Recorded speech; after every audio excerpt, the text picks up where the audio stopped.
menurut Pak Eko nih, dan ini kan tema kita tentang misteri rasa malas ya. Ya. Menurut Pak Eko sendiri, rasa malas itu seperti apa Pak? Pendapat pribadi. Menurut pendapat pribadi saya, rasa malas itu seringkali timbul dari dalam benak hati seseorang. Ada rasa ingin melakukan sesuatu, tetapi ada hal yang lain menganjak untuk enggan melakukan suatu kegiatan tersebut.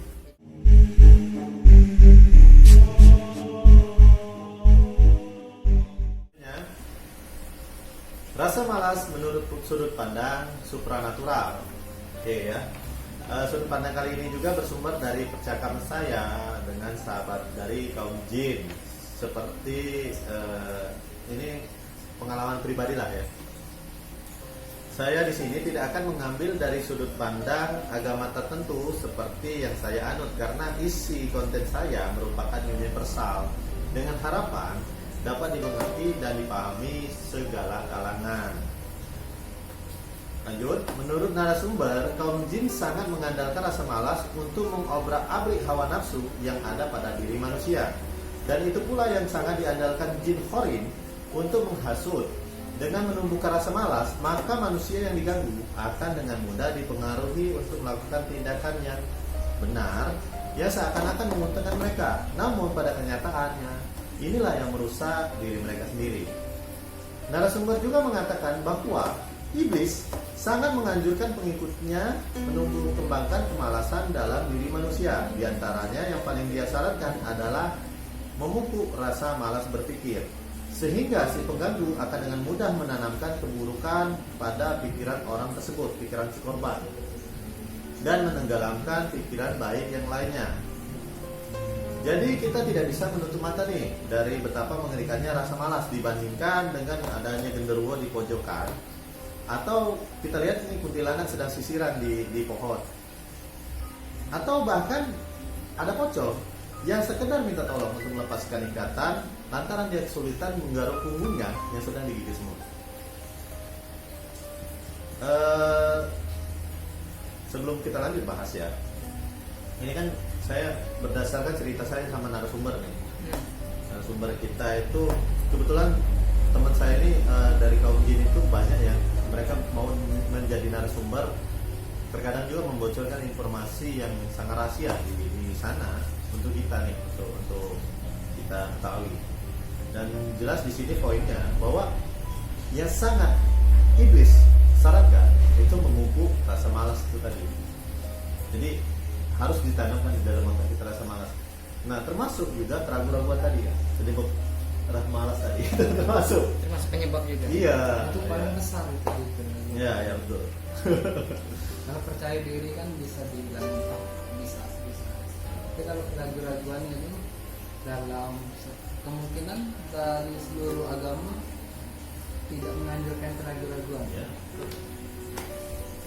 Ya, yang jelas kan dalam bahasa program kan ya tidak 1-0. Kurang tak paham juga sih. Itu kan Pak Eko ini dari tadi ngangguk-ngangguk terus. Gimana kira-kira nih Pak? Menurut Pak Eko dengan ini sudut pandang supranatural ya, dari sudut pandang supranatural, bahwa itu tuh sebetulnya memang dipupuk oleh bangsa mereka. ya, pernah kejadian juga yang kayak apa, pernah kita temuin yang waktu orang kesurupan ya, sudah berapa lama itu ya. Oh iya. Ya memang ada benarnya juga sih kalau menurut supranatural tadi, bahwasanya dari kaum bangsa jin tadi memang itu tugasnya yang benar memupuk rasa malas di setiap insan manusia kan. Memang pada dasarnya setan dari zaman dahulu dari surga pun tugas mereka memang begitu, memupuk rasa malas di setiap insan manusia. Intinya mereka mengajak kita ke jalan Iya. yang benar Ya, untuk misalnya menemani mereka nanti. Ya begitulah. padahal kalau kita pikir-pikir itu iblis itu sangat rajin loh. Mereka rajin memupukkan rasa malas, termasuk pengikut-pengikutnya itu. Ini manusia sendiri malas. Itu bukan gimana ya? Jadi salah satu sifat yang bisa kita ambil dari jin atau dari iblis dan pengikutnya, setan-setan segala macam itu kerajinan mereka. Saking rajinnya mereka pantang menyerah untuk menggoda kita semuanya. Gitu. Nih, maaf potong Pak ya. Jadi saya mau cerita pengalaman pribadi ya. Semua orang akan mengalami rasa malas nih, termasuk juga saya pribadi. Beberapa waktu lalu, tepatnya sebulan yang lewat, ketika saya baru memulai debut saya sebagai content creator di kanal YouTube, saya pun merasakan kejenuhan. Dimulai dari banyaknya pekerjaan, kondisi tubuh yang kurang fit, tuntutan hidup yang harus dipenuhi, kurangnya animo halayak untuk melirik konten saya, dan terlalu tingginya ekspektasi saya sebagai content creator, sehingga menimbulkan rasa malas yang luar biasa, dan itu betul-betul merugikan saya secara pribadi. Ketika saya menyadari hal demikian, saya mulai mencari sudut kerucut dari semua yang saya alami. Ternyata tidak lain adalah karena dia rasa malas itu sendiri. Maka dari itu saya memiliki ide untuk membuat konten ini. Awalnya saya selalu melihat konten kreator horor dan misteri lainnya yang sudah sukses lebih dulu dari saya, punya tim yang solid, terus juga punya subscriber yang banyak. Saya berpikirnya padahal mereka punya durasi dan bahasan yang pendek ya, yang sedikit gitu, tapi ditonton dengan bahkan ribuan sampai jutaan orang. Kadang juga kan konten kita sudah jadi nih videonya ya. Kadang kita ragu juga mau diupload enggak. Nah, di sinilah kembali lagi keraguannya. Keraguan tadi. Terbangkitnya rasa malas Iya, tadi. sampai saya berpikir gini, sedangkan sih saya kok begini-begini aja gitu. Tapi ada satu hal nih yang tidak saya pikirkan akibat kemalasan saya tadi ya. Mereka bisa seperti itu tidak instan. Semua lika-liku dilalui, bahkan ada yang sampai bertahun-tahun ya. Kemudian saya curhat nih, tadi saya curhat dan ngobrol sama sahabat jin saya, dan itulah tadi kesimpulannya. Seperti yang kita obrolkan tadi. Oke, kembali lagi meninjau dari sudut pandang natural, jadi saya simpulkan ya, rasa malas masih merupakan sebuah energi bentukan negatif dari rencana iblis, seperti yang narasumber tadi katakan. Jadi saya harap kamu tidak usah bingung-bingung lagi mencari tahu apa yang sebenarnya terjadi ketika kamu hingga saat ini belum berhasil mencapai tujuan kamu dan selalu gagal. Itu menurut si narasumber tadi. Oke, kalau kalian mau tahu siapa narasumber, mereka itu kaum jin ya. Ada 2 narasumber kebetulan yang paling aktif mulutnya. Itu yang satu itu satu aja nih orang, namanya Arsena. Saat ini belum muncul nih. Saat video ini dibuat dia masih belum lagi sibuk nih. Yang satunya lagi perempuan, jin perempuan. Itu yang paling repot. Ini konten kami masih di teori ya.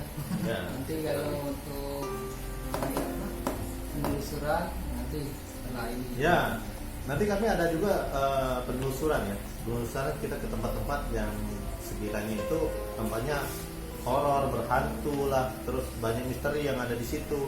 Tapi sekali lagi kami tekankan, kami tidak mengadakan atau melaksanakan mediumisasi ya, kayak orang-orang kesurupan itu. Dan kita di situ akan sebisa mungkin menceritakan sesuatu, mencari kebenaran yang bisa didapatkan secara empiris lah. Maksudnya itu datanya secara logis. Kalaupun tidak logis juga, itu kita masih tetap akan membentuk opini itu seperti yang kita lakukan sekarang ini, bikin skrip. Jadi tetap sama data-data yang sudah ada dan logis lah gitu. Ya. Sekalian juga kami juga penelusuran nggak harus tengah malam ya. Iya. Bisa sore, bisa siang, atau mungkin malam juga kami lakukan. Ya karena jin ada di manapun. Iya. Dan nggak perlu waktu yang ini harus hari ini jam segini.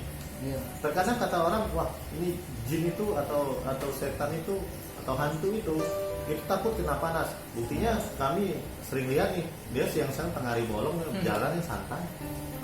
Gitu. Jadi nggak perlu sih malam, mau tengah malam atau gimana. Tapi memang kebanyakan nanti malam juga. Ya, gitu. tergantung dari situasi lah. Kalau misalnya Nanti ini begitu ini Pak Eko ini kebetulan dia partner kita ya di tempat kita kerja nih. Benar, dia seorang Satpol PP. Ada lagi teman satu lagi Kak Pulo yang lagi ada di belakang kamera itu lagi nonton. Nah nanti begitu Pak Eko sedang tidak bertugas kita ajak juga nanti. Ya, bisa. Terus juga masih banyak nih teman-teman kita yang lain nih di ini Ya, di grup kita. ini lambang grup kami namanya Segoro Geni. Ya nanti kita bahas tuh di situ tadi. Nah, saya lupa nih sesuatu ya. Pak Eko kan seorang ini ya polisi Pamung Praja Pak ya. Ya. Kan masih lagi banyak nih fenomena tentang polisi Pamung Praja di luar sana ya. Oh, ya. Tapi nggak terpengaruh Pak ya? Alhamdulillah ya. Nggak terfokus ya? Fokus. Ya. Jadi jangan dibully ya. Nggak semua orang sama gitu aja. Dan di setiap tempat pasti berbeda. Ya betul. Terus ini Bro Erwindi itu punya channel YouTube namanya Veriquest. Nanti saya sematkan di deskripsi, kalian lihat di deskripsi ya. Pokoknya kalian apa ya? Ini video ini akan saya buat beberapa part biar nggak terlalu panjang dan kalian nggak ngantuk-ngantuk. Jadi menimbulkan rasa malas baru. Ya, Oke. Untuk nonton channel. Jadi nanti saya bagi part-partnya ya. Jadi obrolan kita santai nih. Ini temanya sebelum pukul 3 sore sebetulnya. Meskipun kita kerjainnya malam nih. Tapi tetap ini bahasan kita ini sebelum pukul 3 sore. Jadi bahasan kita santai. Ada skrip cuman kalau dibahas terus skrip ini kaku bos. Ya. Ya, dan untuk part selanjutnya saya akan membagikan tips untuk menghadapi rasa malas.